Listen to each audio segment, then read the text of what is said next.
What's up guys, welcome back to the channel. So today we're going to be installing some oil pump gears and a GT350 sump and some engine mounts in my Mustang GT and a Mishimoto thermostat.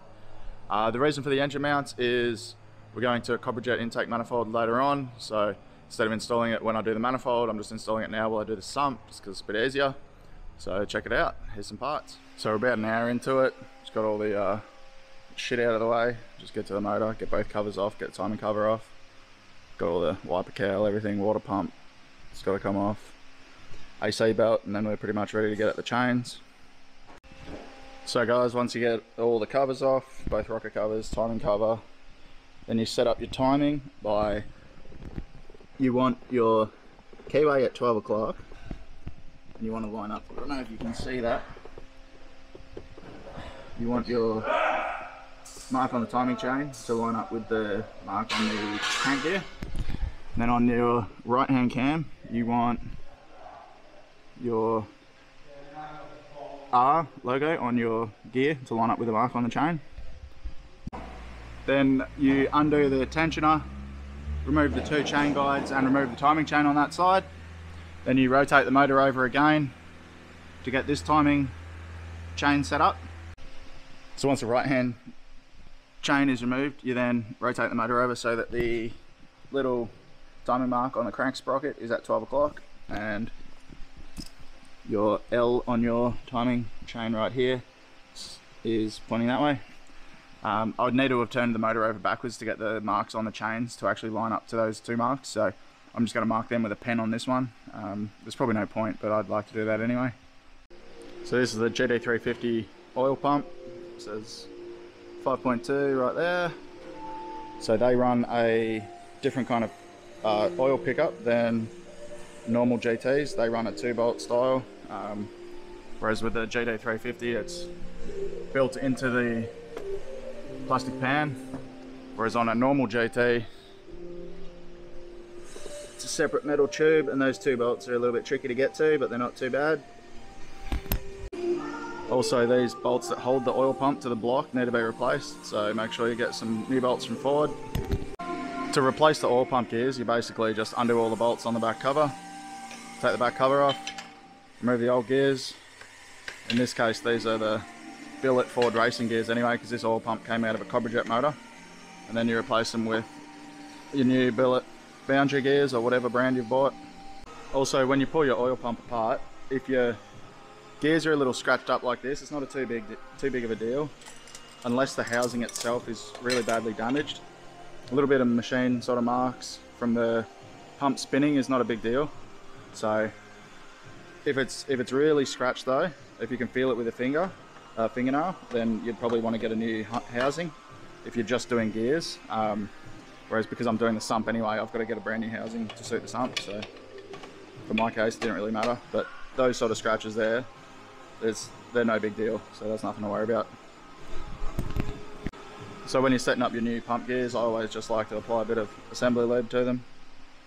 Just make sure they're nice and lubed up, both sides of the housing as well. You don't have to pack it with grease or anything. These will build oil pressure just when you crank them and start them without packing them. As with every bolt that goes in your motor, I always torque them. These go to 90 inch-pounds, and I always like to apply a little bit of blue Loctite. Last thing you want is one of these bolts backing out and your pump housing opening up. You get all kinds of oil pressure issues and all sorts of stuff. So for the peace of mind, blue Loctite, and make sure you torque them as always. Once you've torqued all those up, make sure that the oil pump still is free to move, hasn't binded up, it still spins. So otherwise, if it doesn't spin, you've done something clearly wrong. So then before changing the sump and completely removing it, I just undo all the bolts on it, pull it right down, put the new GT350 oil pump on, just leave the bolts loose for now, and then when you go up and drop the subframe, you can then switch the sumps easily without having to fart around, taking the old one off, putting the new pump on, and then putting the new sump back on as well. So when you're switching out to a GT350 sump on an Australian model car, that part there and that part there don't clear, and you need to clearance them. So before you remove the old sump, I like to cut those off first so you don't risk getting metal particles all through the motor. Now that that's all clearance there, the new sump should fit pretty good. So I just support the motor by this bung for the gearbox and by the oil cooler housing, and then drop the subframe. As the subframe drops down, then you can pull the sump out. Just got to undo that bolt on the oil pickup and then it all comes out. Now that the sump's all out of the way, just want to clean it all right up, get all the silicone from those back joins where the rear main plate connects to the block. Give everything a good wipe down and then get ready to put the new sump on. You do need to remove, there's a standoff that's bolted up here that holds the oil pickup. You just need to unbolt that and then you're ready to go. Getting these engine mounts in is proven to be pretty difficult. That side is an absolute piece of piss. This side on the other hand, to get that bolt in, hits on the header. So I needed to unbolt this bracket as well. If it had stock headers, that would go in, no problem though. Just finishing up on the sump here. That's all torqued down. Engine mounts are in, ready to go. For the subframe to get lifted back up. We'll lift the subframe up, do it up, and then we'll leave it there for the night. Now that the sump's on, we can torque the oil pump bolts. So we'll get that done. And once the oil pump is torqued, on goes the crank sprocket. So to retract the tensioners, you just put them in a vise. Just wind them back slowly. Oil will jizz out everywhere, that's normal. And you just need a pin, go through the top, into the bottom. Release the vise, that is retracted. So then you put the chain on with both the guides and the tensioner, and you line up your timing mark here and your timing mark down here. I don't know if that shows up on video.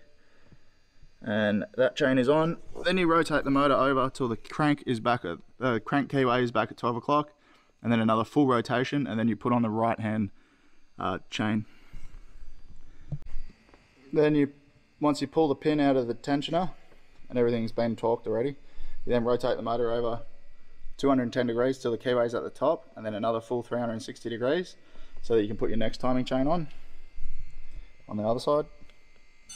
You want to set up this chain with the mark for the R, and then a little bit hard to see that, but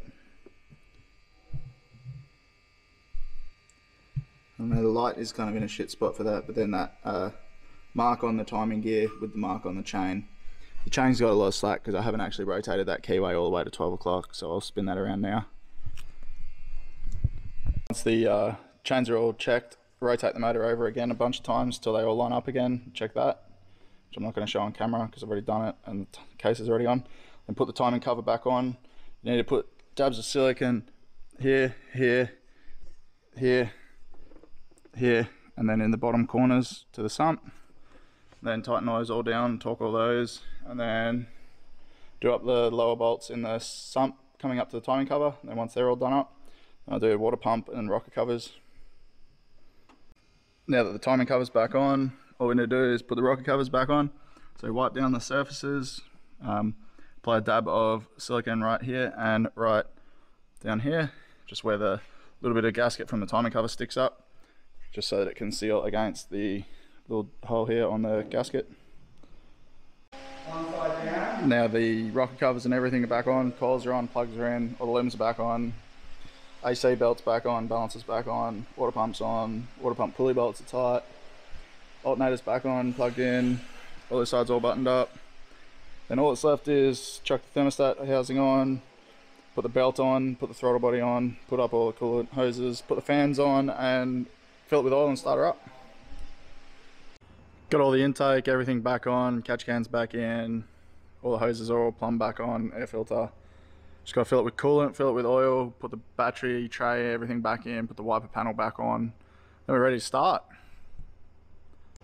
Everything's all back together now, so back to how it should be. Just need to add some coolant, top up the oil, start her up, see how she goes. And when you're ready to start, clutch in, turn the key.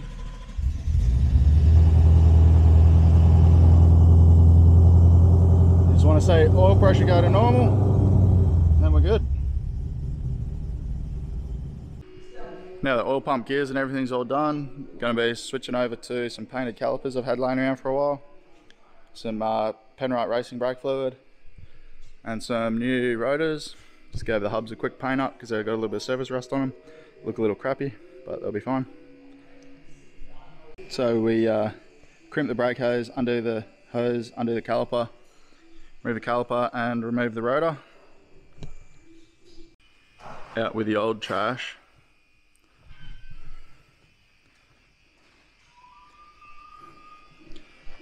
In with the new trash. From this trash to this nice beauty in red. Ooh.